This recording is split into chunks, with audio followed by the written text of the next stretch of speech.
The stench of decay hit me like a sledgehammer as I pried open the old maintenance shed. My flashlight beam cut through the darkness, revealing a sight that turned my stomach. Amid rusted tools and moldy cardboard boxes lay a collection of personal effects, watches, wallets, cell phones, all neatly arranged. Each item told a silent story of someone who'd vanished without a trace. As the beam settled on a familiar keychain, my blood ran cold. It belonged to my predecessor, the night guard who'd quit without notice last month. Suddenly, my boring graveyard shift at Oakwood Cemetery didn't seem so mundane anymore. I'd taken this job out of desperation. At 28, with bills piling up and no other prospects, the night guard position at Oakwood seemed like a lifeline. The first few weeks were uneventful, even peaceful. I patrolled the grounds, my footsteps crunching on gravel paths between ancient headstones and ornate mausoleums. The old oaks creaked in the night breeze, their shadows dancing in my flashlight beam. But then things started to feel off. It began with inexplicable fresh dirt on my boots after rounds and areas I hadn't walked. Then I noticed small objects in the mausoleum slightly out of place, a vase moved, flowers rearranged.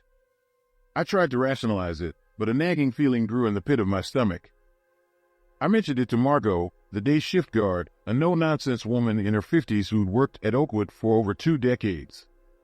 She brushed off my concerns with a chuckle, suggesting playful ghosts or my overactive imagination. But something in her tone felt forced, like she was trying too hard to be casual. Curiosity got the better of me. During my off hours, I dug into Oakwood's history. Most of it was standard fare, established in 1885, resting place of the town's founders. But then I stumbled upon something chilling, a series of unsolved disappearances from 30 years ago, all linked to the cemetery. Young men and women gone without a trace. The cases had gone cold, fading from public memory. As the nights wore on, my unease grew. I started noticing a recurring shadow during my rounds, always just out of clear sight. Tall and lean, it moved with an unnatural fluidity that set my teeth on edge. I'd swing my flashlight towards it, heart pounding, only to find empty air. One particularly cold night, I made a discovery that chilled me more than the biting wind. Near the groundskeeper's shed, I found a set of old tools, a rusty shovel, a pickaxe, and pruning shears. They looked ancient, caked with years of grime, but the handles were worn smooth, as if recently used. I couldn't shake the feeling that these odd occurrences were somehow connected to those long-ago disappearances. The next morning, I worked up the courage to confront Margot about it. Her reaction caught me off guard. "Listen here," she snapped, her usual easygoing demeanor evaporating. "You're here to do a job, not play detective. Some things are better left alone, you understand?" Her eyes, usually crinkled with laughter, were hard as flint. "Stop asking questions if you know what's good for you." Her warning only fueled my determination. That night, I paid extra attention during my rounds. Near the oldest part of the cemetery, where the founders' graves lay, I noticed something that made my blood run cold. A patch of earth, about 6 feet long, looked freshly disturbed. In the beam of my flashlight, I could make out what looked like drag marks leading away from the spot. With trembling hands, I followed the trail. It led me to the maintenance shed, a dilapidated structure I'd always assumed was empty. As I approached, I noticed muddy footprints leading to the door. And then I heard it, a muffled sound coming from inside. It could have been the wind or my imagination running wild. But deep down, I knew it wasn't. My heart thundering in my chest, I forced the shed door open. The stench hit me like a physical blow, decay and something far worse. As my eyes adjusted to the gloom, I saw them, 3 people, bound and gagged, terror etched on their faces. Behind them stood Margot, a shovel raised high, her eyes wild. "You should have minded your own business," she snarled. In that moment, everything clicked into place. The missing persons cases from decades ago, the fresh dirt, the moved items. Margot wasn't just a guard, she was a predator, using the cemetery as her hunting ground. As she swung the shovel towards my head, I realized with horror that I was about to become her next victim, another unsolved disappearance in Oakwood's dark history. I don't remember much after the shovel connected. When I came to, I was in a sterile hospital room, my head throbbing and bandaged. The police had questions I couldn't answer. They found no victims in the shed, no evidence of Margot's crimes. She vanished without a trace, leaving behind only my seemingly wild accusations. Now, as I pass Oakwood Cemetery on my way to mandated therapy sessions, I can't help but wonder, is she still out there, waiting for her next graveyard shift? And how many secrets lie buried beneath those peaceful, manicured grounds, never to be unearthed?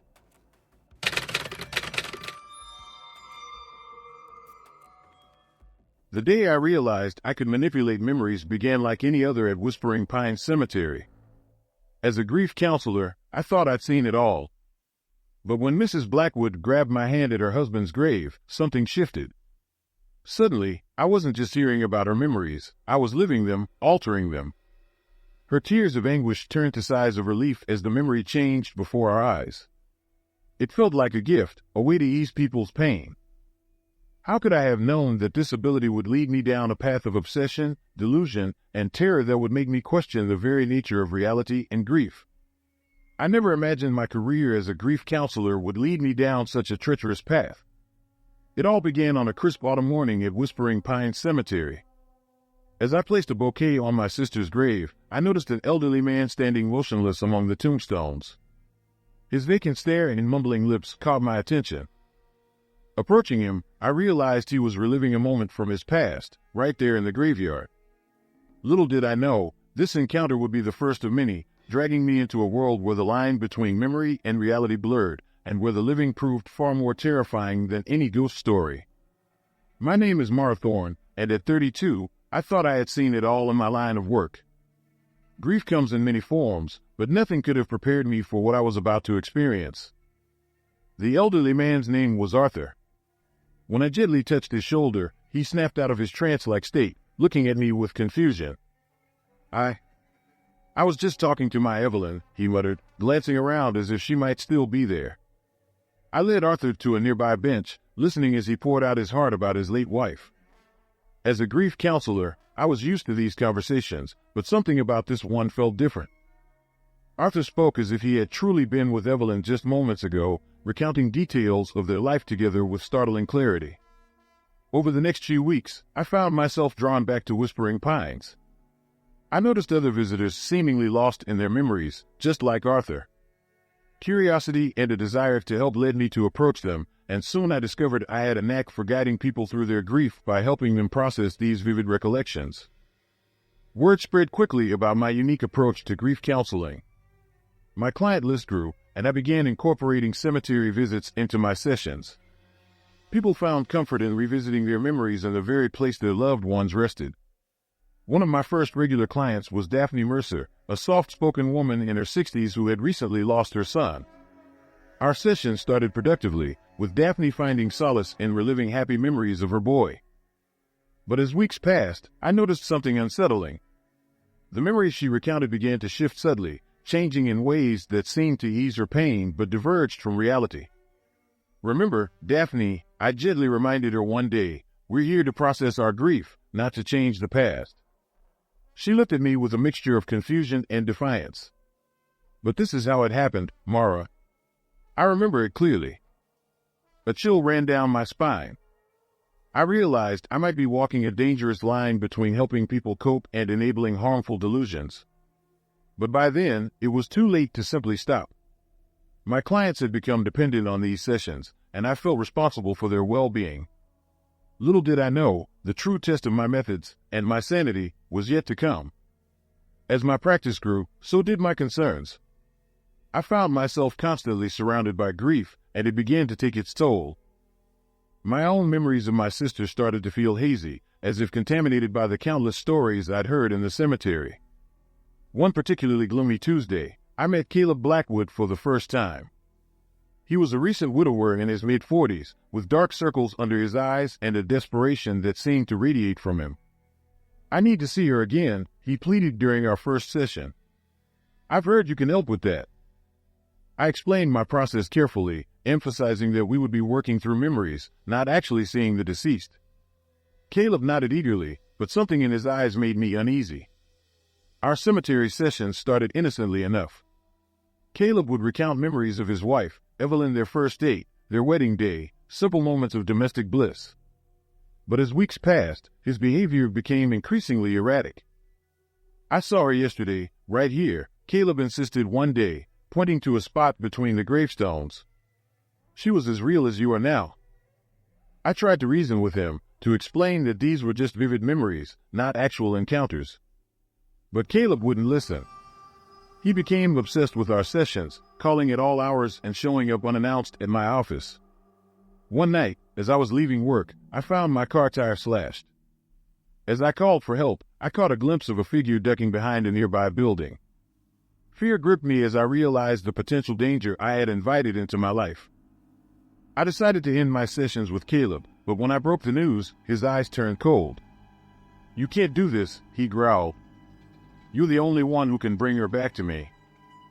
That night, I tossed and turned, haunted by the memories of countless grieving souls and the weight of my own guilt. What had I done in the name of helping people? Had I crossed a line that could never be uncrossed? As dawn broke, I made a decision. I would end the cemetery sessions for all my clients. It was time to face reality, no matter how painful. Little did I know, this decision would lead to the most terrifying night of my life. As I locked up my office late one night, a hand grabbed me from behind. Caleb's eyes were wild with desperation as he forced me into his car. "We're going to the cemetery," he snarled. "You'll show me Evelyn again, or you'll never leave." At Whispering Pines, Caleb's true instability surfaced. He was convinced I had supernatural powers, that I could truly bring back the dead. As he raved about reuniting with Evelyn, the terrifying truth dawned on me: my well-intentioned method had fed into a dangerous delusion. Caleb pulled out a gun, his shaking hand pointing it at me. "Bring her back," he demanded, "or we'll both join her." In that moment, I realized the true horror wasn't in the graves around us, but in the depths of human grief and the lengths to which a broken mind would go to deny reality. I managed to escape that night, but the experience left me shattered. I've shut down my practice and stopped all cemetery sessions, but I can't shake the feeling that I've opened a Pandora's box of grief and delusion. Sometimes, when I visit my sister's grave, I catch glimpses of familiar faces in the shadows. Are they really there, or has my mind created its own echoes of the past? The line between memory and reality seems forever blurred. As I stand among the tombstones, I wonder, in trying to help others face their grief, have I lost my grip on what's real?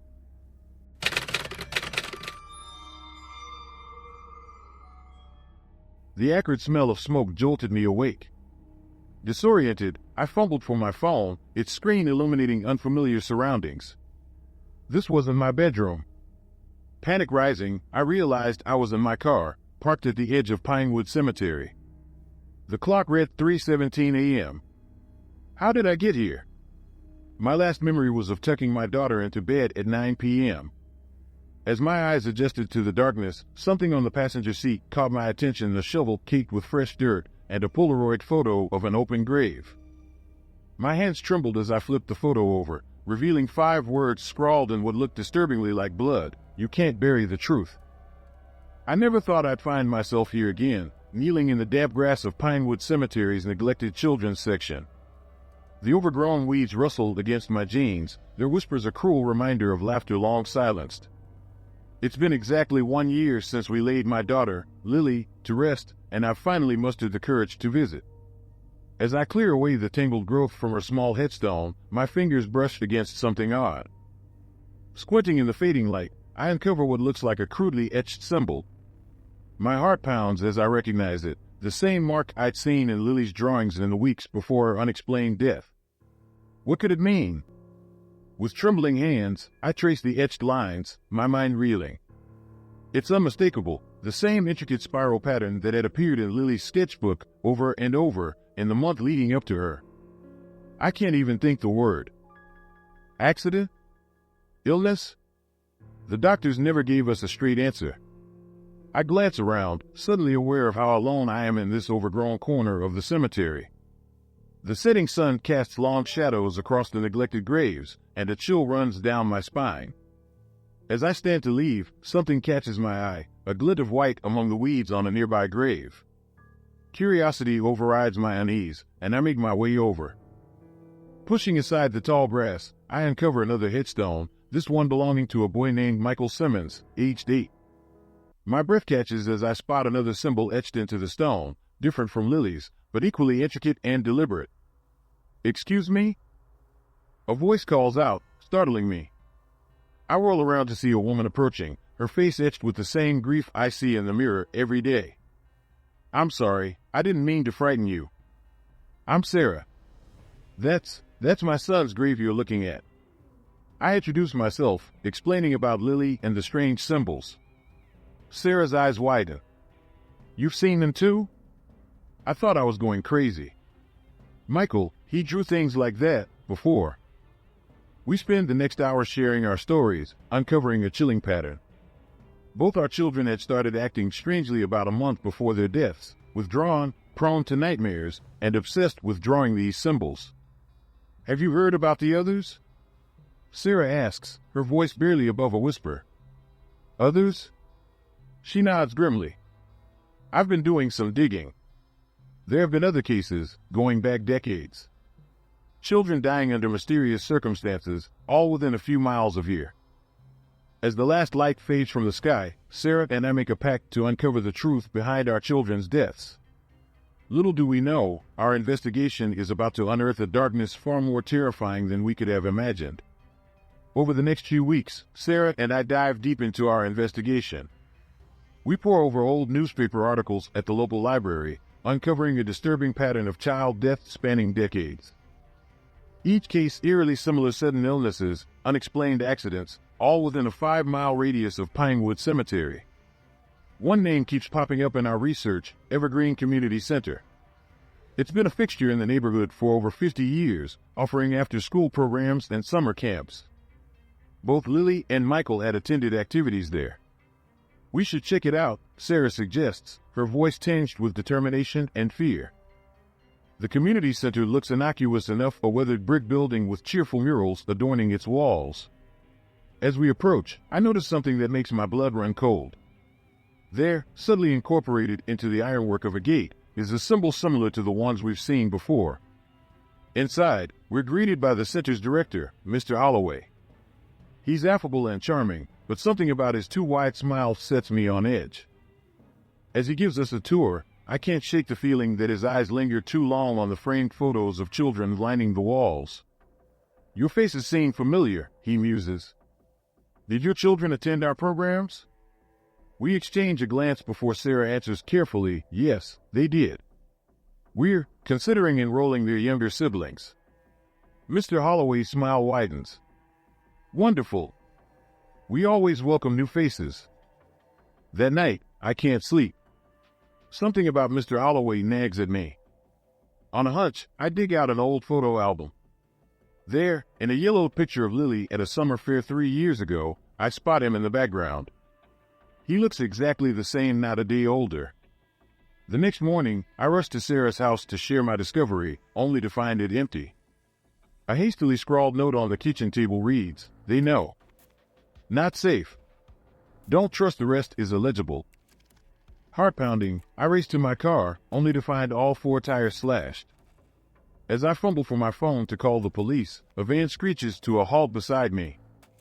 The last thing I see is Mr. Holloway's face, his eyes gleaming with an unnatural youth, before everything goes black. I wake up in a dimly lit room, the walls covered in photos of children, including Lily and Michael. My head throbs as I struggle to focus. Newspaper clippings detailing mysterious deaths dating back to the 1970s are pinned alongside the photos. In the center of the room, a leather-bound book lies open on a table, filled with meticulous notes on each child's progress and harvesting date. Footsteps echo behind me. It's Mr. Holloway, his face a mask of cold calculation. "You shouldn't be here," he says, revealing a syringe filled with an iridescent liquid. But perhaps it's fitting. Parents always want to be close to their children, don't they? As he advances, the horrifying truth dawns on me. This isn't about supernatural forces or occult symbols. It's something far more terrifying: a twisted, scientific attempt at immortality, with our children as unwitting test subjects. I managed to escape that night, but at what cost? The police found the community center empty, all evidence vanished. Mr. Holloway is in the wind, along with his twisted research. Sarah's whereabouts remain unknown. I'm left with unanswered questions and a gnawing fear that this isn't over. Every time I visit Lily's grave, I swear I can hear whispers in the weeds. Are they warnings?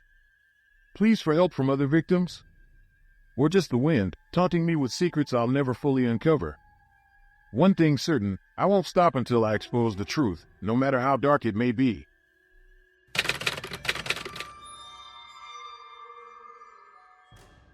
The stench hit me first, a sickly sweet odor that clung to the back of my throat. As I pushed through the overgrown grass of Shadowvale Cemetery, my foot caught on something. I stumbled, my hand brushing against cold stone. It was a gravestone, half buried and worn smooth by time. But the name etched into it made my blood run cold, Mara Thorne. My name.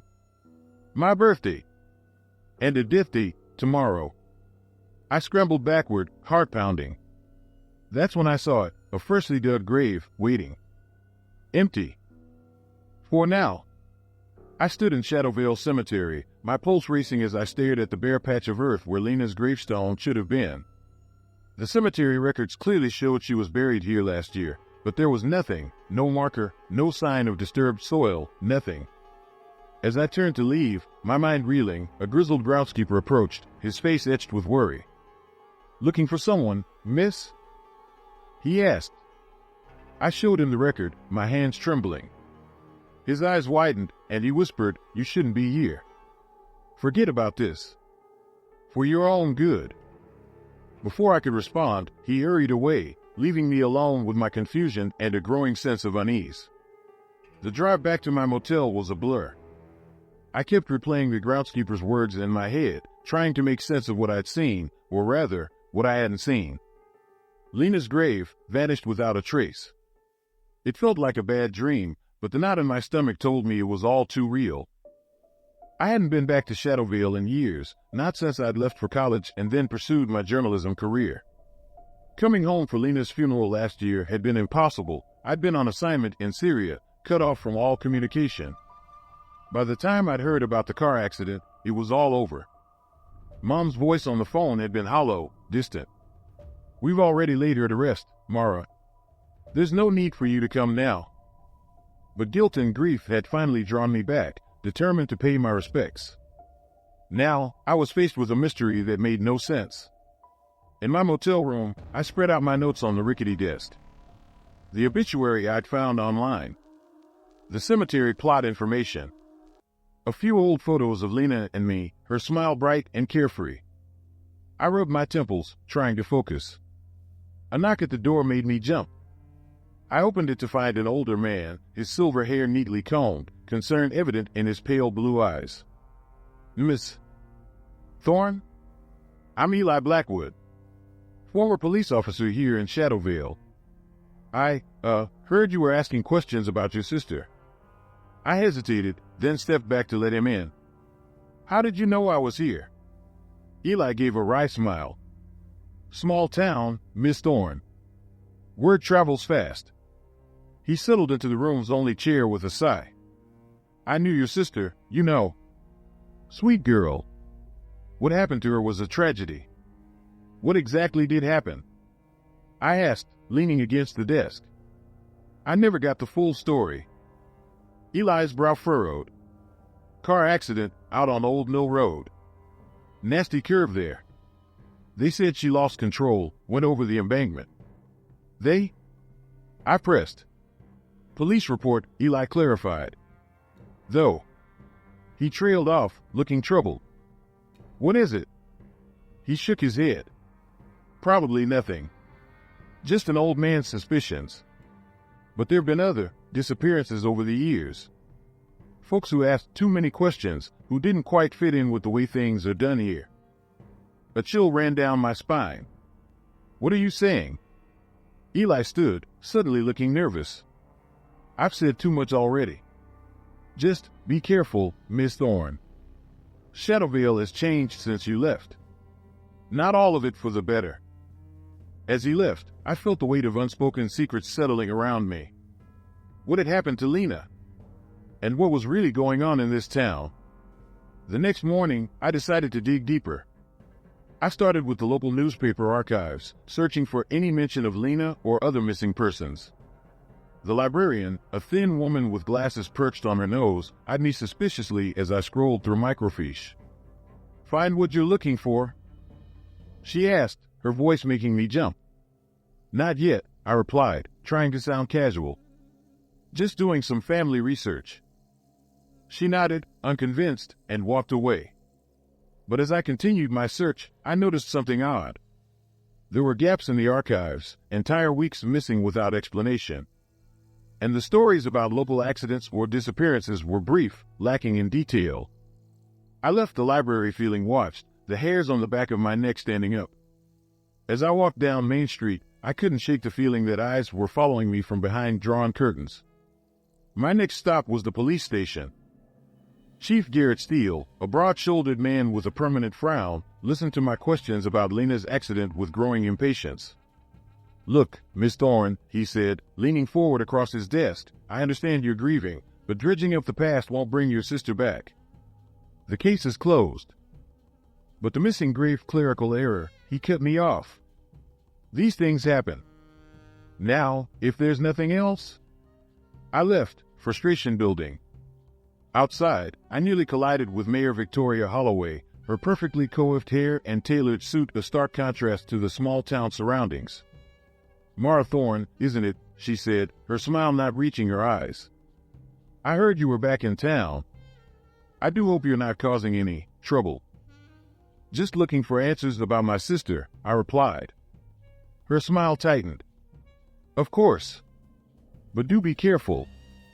Sometimes, asking too many questions can lead to unfortunate consequences." As she walked away, my phone buzzed. An anonymous text, "Drop it, or you'll be next." Heart pounding, I hurried back to my motel. But as I turned the corner, I saw Eli Blackwood waiting for me, his face grave. "We need to talk," he said. "I know what happened to your sister. And to the others." Climax with twist 150 words, Eli led me to an abandoned warehouse on the outskirts of town. "The truth is hidden here," he whispered, pulling out a key. But as the door creaked open, floodlights suddenly blazed to life. I found myself surrounded by familiar faces, Chief Steele, Mayor Holloway, and at the center, a man I recognized from news reports, Marcus Blackwood, CEO of Nexus Industries and Eli's brother. "I'm sorry, Mara," Eli said, his voice filled with genuine regret. "I had to lead you here. It was the only way." "Your sister discovered our operation," Marcus explained coldly. "Just like you have now. Shadowvale's prosperity comes at a cost. Those who threaten it disappear." As Steele approached with handcuffs, the horrifying truth dawned on me. I wasn't here to uncover the mystery. I was here to become part of it. I'm writing this from a place they call rehabilitation. They say I'll be released once I accept the truth, their truth. Sometimes, I wonder if Lena is here too, or if she's truly gone. The town moves on, prosperous and picturesque. New families move in, unaware of the secrets buried beneath the surface. And in Shadowvale Cemetery, the unmarked graves keep their silence, waiting for someone else to ask the wrong questions. But I won't stop searching for answers. Because in this town of forgotten truths, I refuse to become just another vanishing memory. Like the story? Hit like and subscribe. See you in the next story popping up on your screen at this exact moment.